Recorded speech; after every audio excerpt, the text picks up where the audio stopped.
इस मानवा की स्टोरी आज से कई साल बाद के वर्ल्ड को फॉलो करती है, जहां किसी कैटास्ट्रोफी की वजह से टेक्नोलॉजी पूरी तरह से एक्सटिंक्ट हो चुकी है और ह्यूमंस बस एक छोटे से एरिया तक सिमट कर रह गए हैं। ऐसे में हमारा एमसी, जो कि सोसाइटी के सबसे लोएस्ट लेवल पर है, उसे एक दिन अचानक मिल जाता है स्किल कॉपी करने वाला सिस्टम। तो तैयार हो जाइए एक एडवेंचर और थ्रिल से भरपूर स्टोरी के लिए। कहानी की शुरुआत एक जंगल से होती है। शाम का समय नजदीक है। जमीन पर चारे के साथ एक सिंपल ट्रैप बिछाया गया है, लेकिन बदकिस्मती से शिकार के आने से पहले एसिड की बारिश हो गई। अगर इस लड़के को आज शिकार नहीं मिला, तो वो और उसका छोटा भाई लियो युआन भूख से मर जाएंगे। एक मामूली चिड़िया भी चलेगी। उसी वक्त उसने हवा में किसी बड़े पक्षी के पंखों की फड़फड़ाहट सुनी। एक बर्ड सच में आ गया। पहले की तुलना में देखा जाए तो अपोकलिप्स के बाद ये चिड़िया कई म्यूटेशन से गुजरी है। अब ये कौवे की तरह दिखती है। अचानक बर्ड ने नीचे छिपी परछाई को देखा और तुरंत ही तेजी से उसकी ओर बढ़ा। उसे अपनी ओर आता देख वो लड़का तुरंत हरकत में आ गया। जैसे ही बर्ड ने अपने नुकीले पंजों से उस पर हमला किया, लड़के ने झुककर उसे डॉज कर लिया। वो दौड़कर अपने ट्रैप के पास गया और जो उसने शिकार पकड़ने के लिए आयरन पैन बनाया था वो उठा लिया। उस हथियार को अपने लेफ्ट हैंड में पकड़कर वो उस बर्ड से लड़ने के लिए तैयार हो गया। वो बर्ड एक तीर की तरह उसकी ओर झपटा। वो उस लड़के ने जितना सोचा था उससे काफी ज्यादा तेज था। उसके पास डॉज करने का टाइम नहीं था, इसलिए उसने अपना पूरा जोर लगाकर उस बर्ड पे वार कर दिया। इस हमले के पावर से वो बर्ड दूर जमीन पर जा गिरा। बर्ड ने जैसे ही वापस उठने की कोशिश की, लड़का अपना हथियार पीछे रखते हुए उस पर झपट पड़ा। अगले ही पल उसने बर्ड को गर्दन से पकड़कर अपना पूरा जोर लगाते हुए जमीन पर पटक दिया। उसने अपनी मुट्ठी भींचकर पूरी ताकत से उस बर्ड की गर्दन तोड़कर मार डाला। अपने गाल से खून पोंछते हुए उसने राहत की सांस ली, क्योंकि इतने इंतजार के बाद आखिरकार उसे रिवॉर्ड मिल ही गया। अभी ज्यादा देर नहीं हुई थी, इसलिए वो शिकार को कंधे पर डालकर तय करता है कि वो उसे वांग की दुकान पर जाकर बेचेगा। उसे अंदाजा था कि इससे उसे कुछ दिन तक चल सके उतना खाना तो मिल ही जाएगा। लेकिन कुछ कदम चलते ही उसके सिर में जोरदार दर्द होने लगा। वो लड़खड़ाते हुए घुटनों पर गिर पड़ा और दर्द से कांपने लगा। उसे समझ नहीं आ रहा था कि ये अभी क्यों हो रहा है। यूजुअली ये आधी रात को होता था, लेकिन इस बार दर्द जल्दी शुरू हो गया। ये उसके साथ तब से हो रहा था जब से वो एक दिन भेड़ियों के झुंड से बच भागा था। विलेज के लोग कहते हैं कि ये बस उस इंसिडेंट का साइड इफेक्ट है और आम सा हेडेक है, लेकिन उसे पता है कि ये कोई साधारण दर्द नहीं बल्कि प्योर केओस की तरह फील होता है। जैसे ही वो बेहोश होने लगा, उसे कुछ अजीब महसूस हुआ। उसने सरप्राइज्ड होकर अपनी आंखें खोलीं और अपने हाथ को देखा। वो समझ नहीं पा रहा था कि इस बार वो बेहोश क्यों नहीं हुआ। अचानक उसने सामने से आती हुई तेज रोशनी को देखा। रोशनी से बचने के लिए उसने अपने चेहरे को ढका और सोचने लगा कि वो आखिर था क्या। तभी उसने अपने सामने एक विशाल काले महल को देखा। जैसे जैसे वो करीब पहुंचा, उसने महसूस किया कि महल के चारों ओर एक अननोन ब्लैक एनर्जी लिपटी हुई थी। महल के बड़े दरवाजे जैसे किसी अननोन वर्ल्ड की ओर ले जा रहे थे। किससे पता कि उसके पीछे क्या होगा। लड़के ने बिना ज्यादा सोचे उस दरवाजे को धक्का दिया। अंदर का नजारा और भी शानदार था। सारी दीवारें और पिलर्स काले मार्बल से बने थे, जिन पर सोने की नक्काशी की गई थी। अपने राइट हैंड को चाकू पे रखते हुए वो सतर्क होकर इस अजीब बट शानदार जगह को देखने लगा।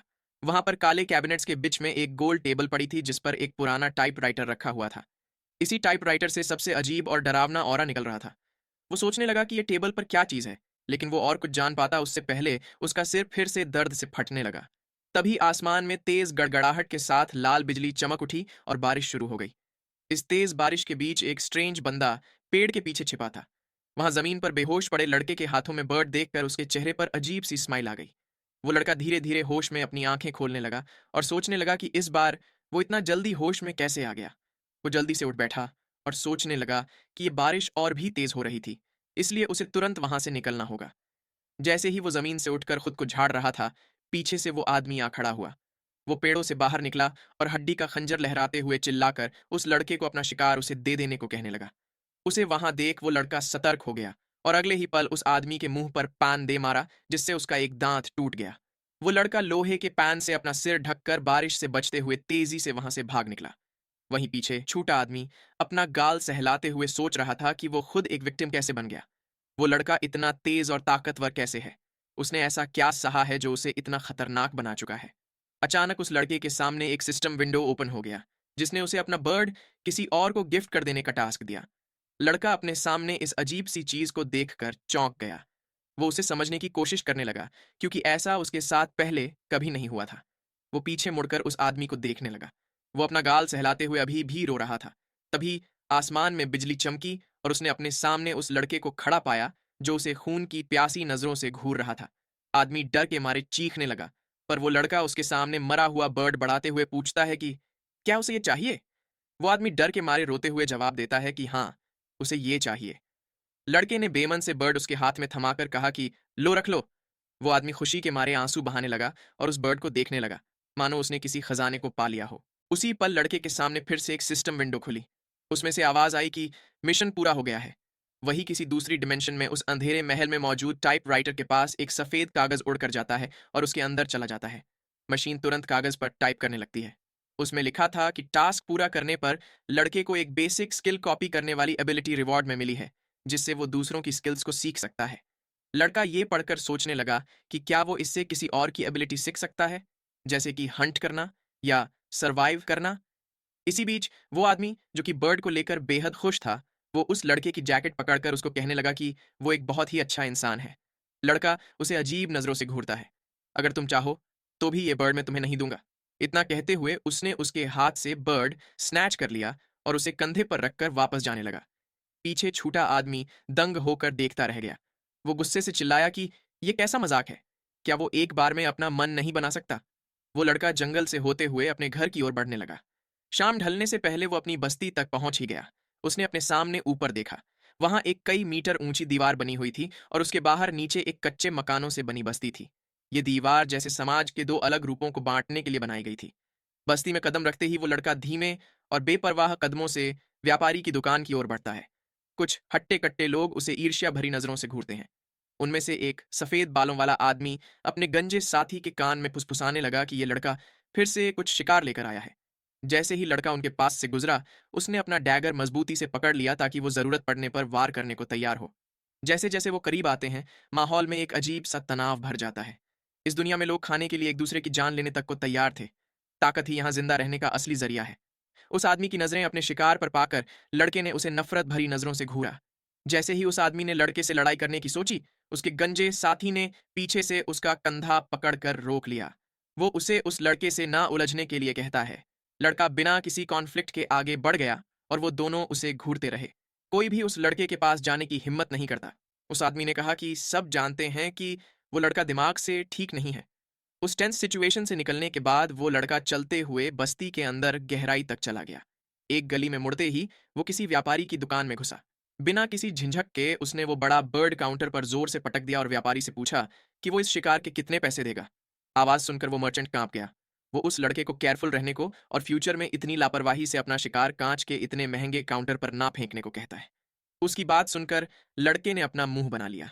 इसके बाद वो दुकान में चारों ओर अपनी नजरें घुमाने लगा, लेकिन वो किसी भी चीज में ज्यादा दिलचस्पी नहीं दिखा रहा था। इस बीच मर्चेंट ने केयरफुली उस बर्ड का वेट मेजर किया। वो उस लड़के को बताता है कि बर्ड 3.5 किलो का है। यहाँ पर हमें पहली बार इस लड़के का नाम पता चलता है। हमारे एमसी का नाम है रेन शियाओसू। मर्चेंट ने थोड़ा गिनने के बाद रेन को बताया कि आज का मार्केट काफी अच्छा है और 200 युआन प्रति किलो के हिसाब से उसे 700 युआन मिलेंगे। ये सुनते ही लड़के ने कहा कि यह प्राइस बहुत ही कम है। मर्चेंट ने अपने चश्मे ठीक करते हुए फिर से कुछ गिना और कहने लगा कि वो ज्यादा से ज्यादा 800 दे सकता है। बस्ती में मीट की कमी थी, लेकिन फिर भी हर चीज का एक प्राइस होता है और उन्हें वो रूल्स फॉलो करने पड़ेंगे।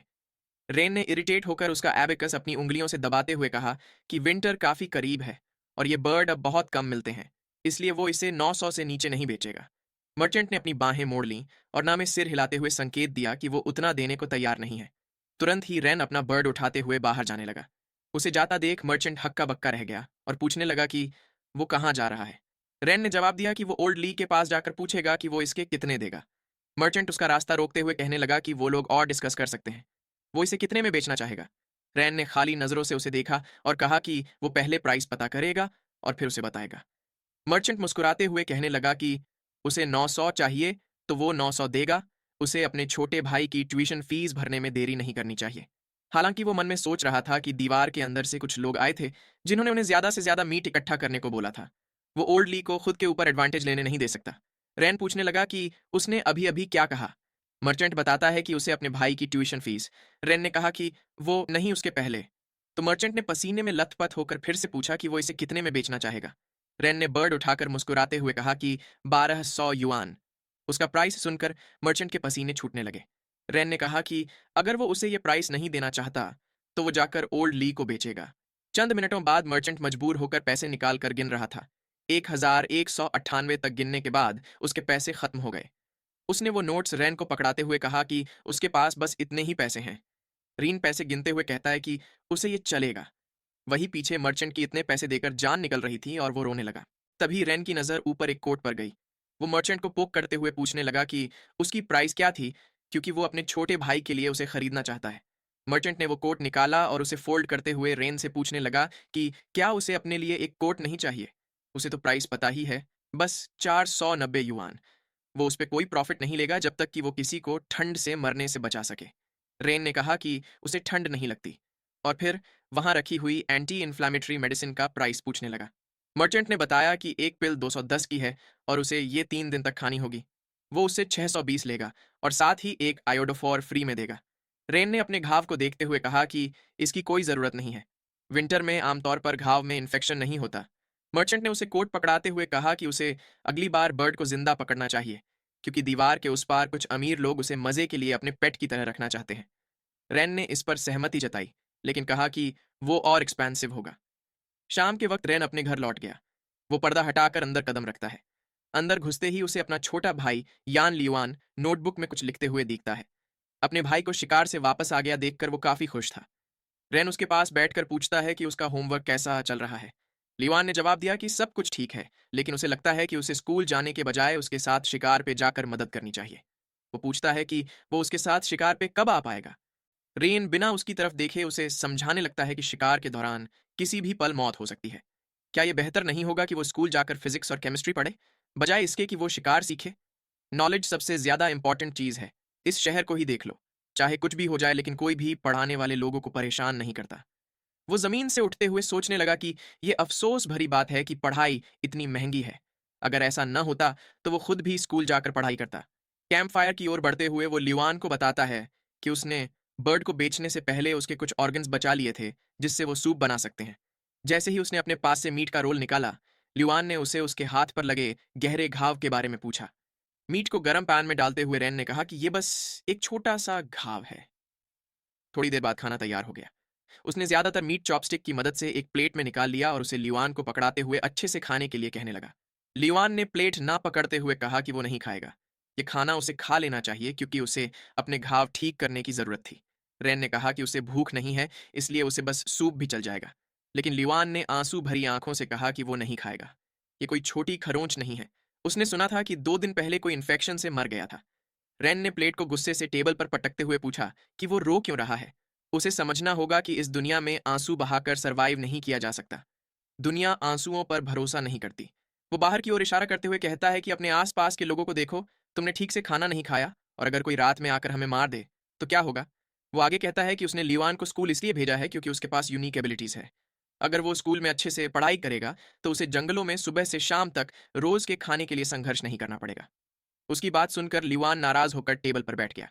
अपना सिर झुकाकर आंसुओं को रोकने की कोशिश करते हुए उसने चॉपस्टिक से खाना शुरू किया।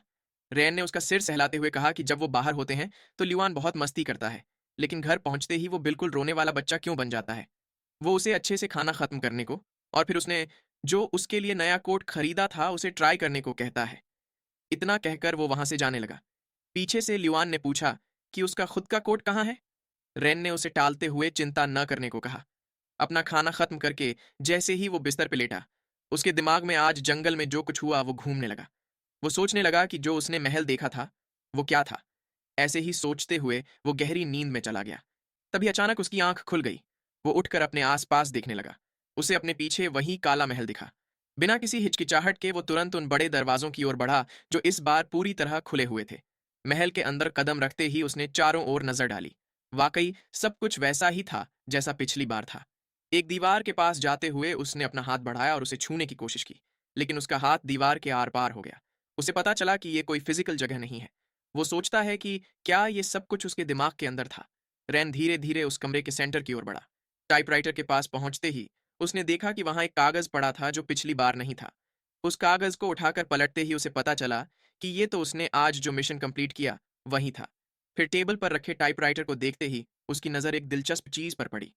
उसके कीबोर्ड पर कुछ शब्द लिखे हुए थे, जैसे fairness, righteousness, honesty, trust, ally और काइंडनेस। वो सोचने लगा कि क्या ये मशीन उसे संकेत दे रही है कि उसे इस मतलब भरे वर्ल्ड में एक अच्छे इंसान की तरह व्यवहार करना चाहिए। वो मन ही मन कहने लगा कि ये सब उसके बस की बात नहीं है। वहीं बस्ती में रात के गहरे अंधेरे में सफेद कपड़ों वाली एक लड़की रैन और लिवान के घर की तरफ बढ़ रही थी। सावधानी से पर्दा हटाते हुए वो चुपचाप उनके घर के अंदर दाखिल हुई। अंदर पहुंचकर उसने देखा कि आग पूरी तरह बुझ चुकी थी, लेकिन तभी उसे अपने गले पर तेज चाकू महसूस हुआ। वो लड़की अपनी जगह पर जम गई। अपने सामने चाकू देखकर वो लड़की डर गई। तभी लिवान ने उसे पहचान लिया और सरप्राइज्ड होकर उसे श्याओ युजिए नाम से बुलाया। उसने अपना चाकू वापस कर लिया। लिवान को देखकर उस लड़की ने भी चैन की सांस ली और कहने लगी कि उसने सोचा था कि अब तक तो लिवान सो चुका होगा। लिवान उसे बिना जवाब दिए तिरछी नजरों से देखने लगा। उसकी ओर झुकते हुए वो लड़की ने पूछा कि रीन कहाँ है। उसने सुना था कि उसे चोट लगी है। चाकू को म्यान में डालते हुए युआन मेज की ओर जाने लगा और बताया कि बर्ड ने उसके भाई के हाथ में घाव कर दिया है।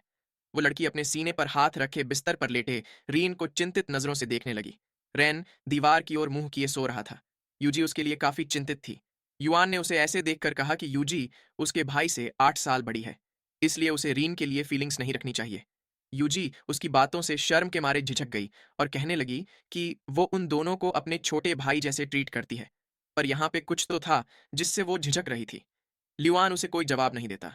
फिर यूजी उसे कहती है कि जब उसका भाई जागे तो उसे बता देना कि वो मिलने आई थी। ल्यूआन ने छोटा सा हाँ में जवाब दिया। फिर यूजी मुड़कर घर से बाहर जाने लगी। उसके चले जाने के बाद वो भी मेज से उठकर बाहर की ओर चल पड़ा। घर की दहलीज पर बैठकर ल्यूआन ने खंजर निकाला और निगरानी करने लगा। तभी घर के अंदर से रेन ने कहा कि अगली बार यूजी को बुली मत करना, उसकी जिंदगी भी कम मुश्किल नहीं है। बिस्तर से उठे अपने भाई की ओर देखते हुए ल्यूआन ने कहा कि वो लड़की साफ सुथरी नहीं है। उसने उसे एक दिन स्मोकिंग करते हुए देखा था।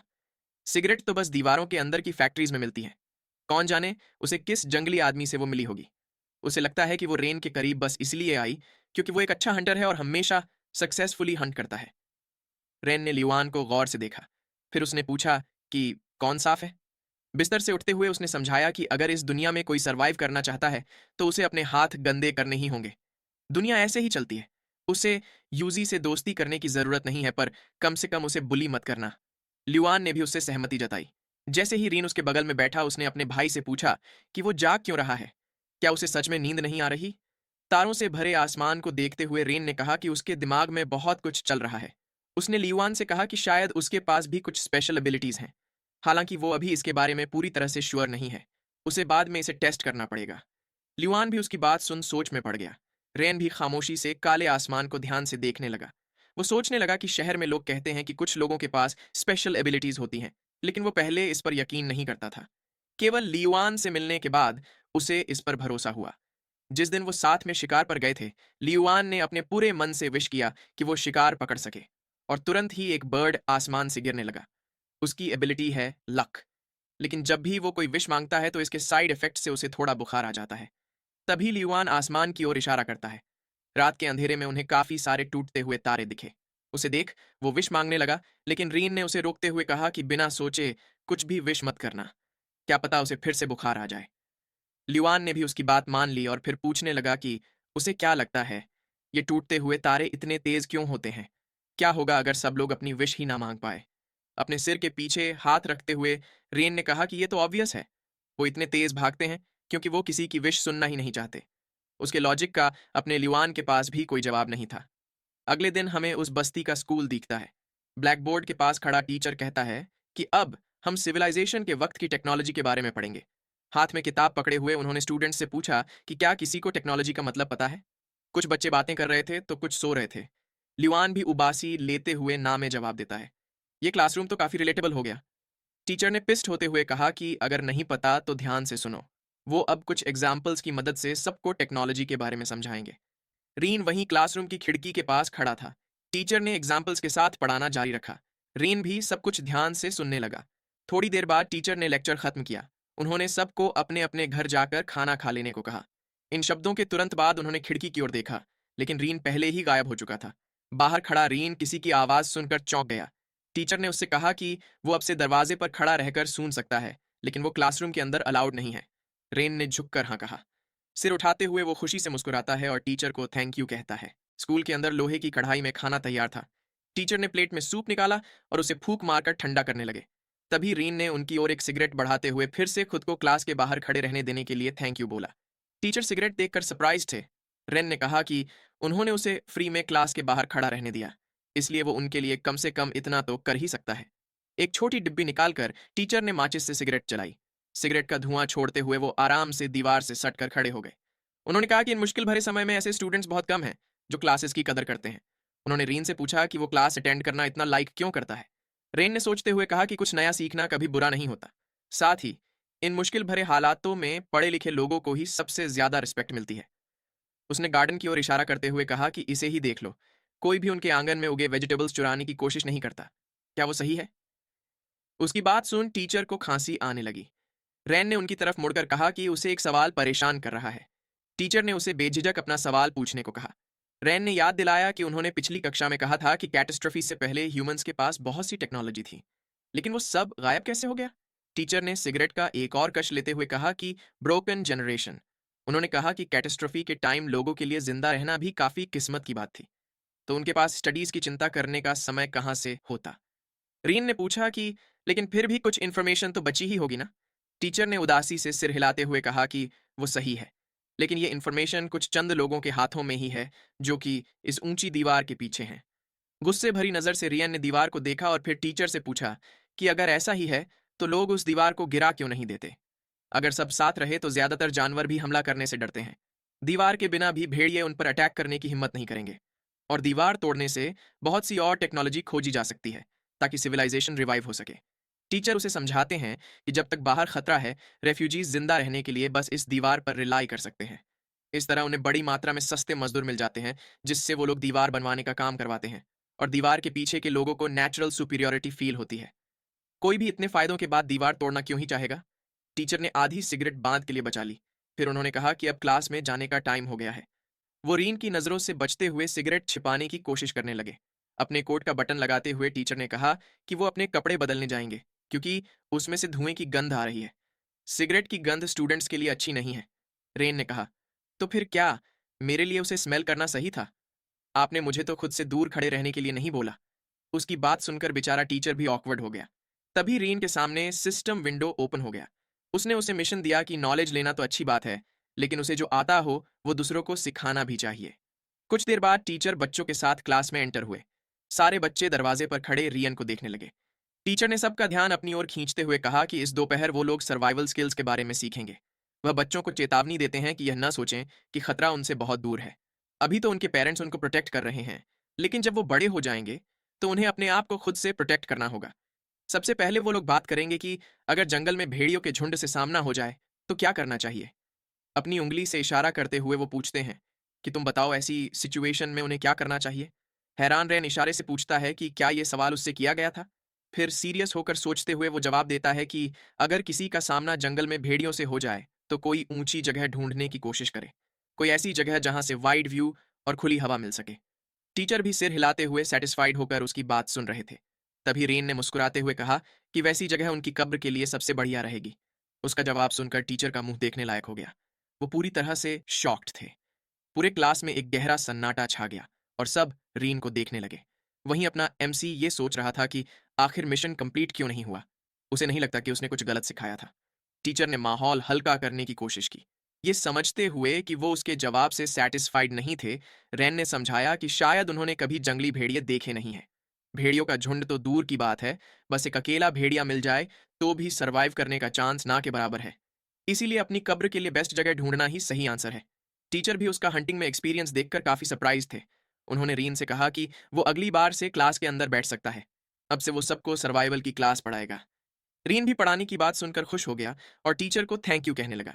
उसी पल उसके सामने सिस्टम ओपन हो गया। उसने मिशन कंप्लीट कर दिया था और इसके रिवॉर्ड के रूप में उसकी स्ट्रेंथ 1 पॉइंट से बढ़ गई। उसे अपनी बॉडी में कुछ चेंज महसूस हुआ। वो अपनी बाह की ओर देखते हुए सोचने लगा कि क्या सच में उसे एक्स्ट्रा स्ट्रेंथ मिली है। ऐसा लगता है कि वो महल सिर्फ उसकी इमेजिनेशन ही नहीं है, वो सही में एक यूनिक एबिलिटी है। अगर एक नॉर्मल मैन की स्ट्रेंथ 3 पॉइंट होती है तो उसके पास पहले 2.5 पॉइंट स्ट्रेंथ थी, लेकिन अगर उसमें अभी मिला 1 पॉइंट जोड़ दे तो उसका टोटल एक नॉर्मल आदमी से ज्यादा हो जाता है। फिर वो मुस्कुराते हुए सोचने लगा कि अगर सही में ऐसा है तो उसकी जंगलों में सरवाइव करने की पॉसिबिलिटी और बढ़ जाएगी। अपने ख्यालों में खोया हुआ वो अपने छोटे भाई के साथ घर जा रहा था। चलते चलते उसे पीछे से लियुआन ने बुलाया। वो उससे पूछता है कि मिस्टर जांग ने उसे क्लास में आने की परमिशन दी और उसे उनका सर्वाइवल टीचर भी बनने दिया। क्या उसे लगता है कि वो उसे अपना सक्सेसर बनाना चाहते हैं? रैन ने सोचते हुए कहा कि उसे ऐसा नहीं लगता। उसे लगता है कि उन्हें बस उससे और सिगरेट्स चाहिए। उसका लॉजिक सुनकर लिवान फिर से डम्बफाउंडेड रह गया। रेन हंसते हुए कहने लगा कि अगर वो टीचर बन भी गया तो कोई बुरी बात नहीं होगी। जैसे ही वो टीचर बनेगा, वो अपनी पोजीशन उसे दे देगा। घूमकर आगे चलते हुए वो कहने लगा कि आखिरकार वो जंगल में ही बिलोंग करता है। लिवान ने उसकी बात सुनकर अपने दांत भींच ली। वो सोचने लगा कि रेन हमेशा ऐसा करता है। वो हर अच्छी चीज उसे ही दे देता है। वो रेन को दुख भरी नजरों से देखता है। रेन अपनी बात जारी रखते हुए समझाता है कि टीचर बनना अच्छा है, पर यह उसे सूट नहीं करेगा। इसलिए लियुआन को पूरी मेहनत से पढ़ाई करनी चाहिए ताकि वो एक अच्छा टीचर बन सके। क्या वो उसकी बात समझ रहा है? कोई जवाब ना पाकर वो पीछे मुड़ के देखने लगा। अपने छोटे भाई को पीछे रहते हुए देखकर उसने हाथ बढ़ाकर कहा कि उसे साथ चलना चाहिए। लियुआन भी तेजी से उसकी तरफ बढ़ा और फिर वो दोनों घर की ओर बढ़ने लगे। अपने घर की ओर चलते हुए रास्ते में वो एक ग्रुप के पास से गुजरते हैं। उन सब के पास काफी सारे हथियार थे। एक आदमी जो कि अपने साथी के पास बेपरवाही से चल रहा था, वो नाराजगी जताते हुए कहता है कि उसे जिंग माउंटेन पर जाने के लिए कहा गया है, जबकि वो कुछ दिनों की छुट्टी लेना चाहता था। उनकी ओर नजर डालते हुए रीन सोचने लगा कि क्या ये लोग मर्सनरीज हैं। नाराज आदमी के साथ चल रहा दूसरा बंदा कहता है कि वो सही था। उन्हें पहले मर्चेंट वांग से मिलना चाहिए और एक गाइड को ढूंढना चाहिए जो उन्हें उस माउंटेन तक ले जा सके। रीन सोचने लगा कि क्या ये लोग जिंग माउंटेन जा रहे हैं। इन दीवार के पीछे से आए मर्सनरीज को विल्डरनेस का कोई एक्सपीरियंस नहीं है। अगर ये ऐसे ही चले गए तो ये तो खुदकुशी करने के बराबर है। उन्हें नजरअंदाज करने की कोशिश करते हुए रीन आगे बढ़ता है। जब वो उनमें से एक लड़की के पास से गुजरता है तो अचानक चौंक कर उसे देखने लगता है। वो सोचने लगा कि उस लड़की में से तो विल्डरनेस के जानवरों जैसी फीलिंग आ रही है। उस ग्रुप की बात सुनकर ल्यूआन रेन से पूछने लगा कि क्या उसे लगता है कि वांग उनको गाइड के तौर पे उसका नाम रिकमेंड करेगा, क्योंकि टाउन में सबको पता है कि रेन ही विल्डरनेस से सबसे ज्यादा वाकिफ है। रेन बेपरवाही से कहता है कि जिंग माउंटेन कोई ऐसी जगह नहीं है जहां कोई भी जाकर एक पीस में वापस आ सके। जिसको वहां जाना हो वो खुद जा सकता है, क्योंकि वो तो नहीं जानने वाला। वो आगे ल्यूआन से कहता है कि उसे वो ग्रुप अजीब लगता है, इसलिए उसे उनसे दूर रहना चाहिए। शाम के अंधेरे में रीन और ल्यूआन अपने घर वापस पहुंचे। रेन के हाथ पर घाव अभी भी हील नहीं हुआ था, जिसे देख ल्यूआन वरीड होकर अपने भाई से पूछता है कि क्या उसका घाव ठीक है। पलटते हुए रेन कहता है कि सब ठीक है, लेकिन ल्यूआन उसे झूठ न बोलने को कहता है। वो कहता है कि उसने कल ही देखा था कि रेन खुद को जबरदस्ती संभालने की कोशिश कर रहा था। अंगड़ाई लेते हुए रेन ने कहा कि उसे चिंता करने की जरूरत नहीं है। वो अपनी जान को मजाक में नहीं लेगा। तभी बाहर से कुछ लोग आने लगे। एक बंदा पूछ रहा था कि क्या सच में इस रेन ने भेड़ियों के झुंड से सरवाइव किया था। दूसरे आदमी ने कहा कि ऑफ कोर्स, वो उनसे झूठ क्यों बोलेगा। उनकी आवाजें सुनकर दोनों भाई चौंक गए। दोनों ने तुरंत ही अपने खंजर पकड़ लिए, लेकिन रैन ल्यूआन से रुकने को इशारा करता है। फिर वो हल्के कदमों से दरवाजे की ओर बढ़ा। दरवाजे से बाहर झांकने पर उसे मर्चेंट वांग उन्हीं मर्सनरीज के ग्रुप के साथ आता दिखा। मर्सनरीज का लीडर मर्चेंट वांग से पूछता है कि वो ऐसा क्यों कह रहा था कि वो लड़का दिमागी तौर पर बीमार है। मर्चेंट वांग जवाब देता है कि उन्हें उसकी चिंता करने की जरूरत नहीं है। वो कोई बड़ी बीमारी नहीं है। ऐसे ही वो रीन के घर तक पहुंच गए। रेन छिपकर उन्हें गुस्से से देखने लगा। वो सोच रहा था कि ये कमीना मर्चेंट वांग उसे क्यों उन मर्सनरीज को रिकमेंड कर रहा है। तभी बाहर से वांग ने उसे आवाज लगाई और कहा कि उससे मिलने कुछ गेस्ट्स आए हैं। लीवान अपने भाई से पूछता है कि अब क्या किया जाए। रेन उसे वहीं रुकने को कहता है, जबकि वो खुद बाहर जाकर बात करेगा। पीठ पर अपना लेजेंडरी पैन लटकाए हुए वो पर्दा हटाकर बाहर निकला। अचानक उसने पागलों की तरह हंसते हुए मर्चेंट वैंग के हाथ पकड़कर चिल्लाते हुए कहा कि अरे मिस्टर वैंग, आप, मैंने आपकी अच्छी खबर सुनी। ऐसा लग रहा है कि बाप और बच्चा दोनों ठीक हैं। डिलीवरी के लिए मुबारक हो। उसकी हरकतें देखकर वहां खड़े सब लोग भौंचक के रह गए। मर्सनरीज का लीडर पूछने लगा कि यह कैसा कॉन्ग्रेचुलेशन है। ठीक होने की बात तो माँ और बच्चे की होती है ना। फिर वो गुस्से में मर्चेंट वांग पर चिल्लाने लगा कि यह क्या बकवास है। इस लड़के को छोड़, तू अपना बता कि क्या तू पागल है। वो उसको कॉलर से पकड़ते हुए रीन की ओर इशारा करके चिल्लाया कि ये लड़का इतना पागल है और तू मुझे कह रहा है कि ये ठीक है। तुझे पता है कि हमसे झूठ बोलने का अंजाम क्या है। गुस्से के मारे वो आदमी वहां से जाने लगा। मर्चेंट वैंग उसे रोकने की कोशिश करते हुए समझाने लगा कि रेन का दिमाग ठीक नहीं है, लेकिन वो इतना भी पागल नहीं है। वो रोते हुए रेन से कहने लगा कि क्या वो उसे मरवाना चाहता है, लेकिन रेन ने उसकी बात नजरअंदाज कर दी। वांग मर्सनरीज के पीछे भागते हुए खुद को एक्सप्लेन करने की कोशिश करने लगा। लीडर ने उससे कहा कि वो उसे अच्छा गाइड ढूंढने के लिए सुबह तक का टाइम दे रहा है, तो इस बार उनके साथ ऐसा कोई मजाक ना करे। इस पूरी घटना के दौरान वो मिस्टीरियस लड़की जो कि पीठ पे स्नाइपर राइफल लिए हुए थी, वो ग्रुप में सबसे पीछे थी। उसने पलटकर रीन की ओर देखा, लेकिन तुरंत ही मुड़कर वापस जाने लगी। रैन बस लड़की को जाते हुए घूरता रहा। तभी उसके सामने सिस्टम ओपन हो गया। और उसे इन्फॉर्म किया कि अब टारगेट की एबिलिटी रैंडमली सिलेक्ट की जाएगी।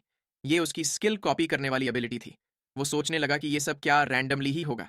तभी सिस्टम ने उसे इन्फॉर्म किया कि टारगेट की मार्क्समैनशिप एबिलिटी सक्सेसफुली एक्सट्रैक्ट हो चुकी है। क्या वो इसे सीखना चाहेगा? रीन ने तुरंत ही कहा कि हाँ, वो इसे सीखना चाहेगा। तो इस पार्ट को अब हम यही खत्म करते हैं।